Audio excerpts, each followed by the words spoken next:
Oi pessoal, infelizmente hoje deu a chuvinha depois do meio-dia, mas a sorte que deu para aproveitar, né mãe?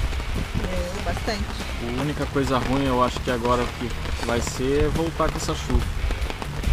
A trilha tá bem molhada, mas vamos lá. Daqui a pouco a gente já vai desmontar a barraca e vamos.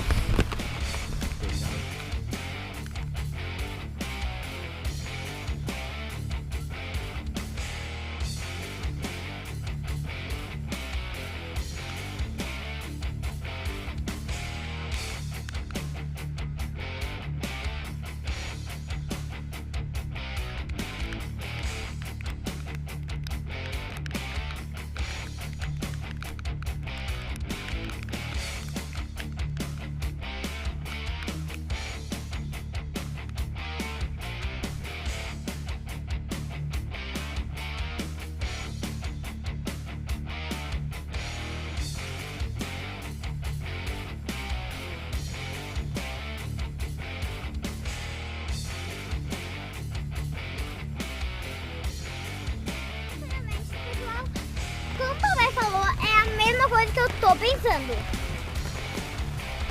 A trilha tá muito molhada e olha a chuvarada.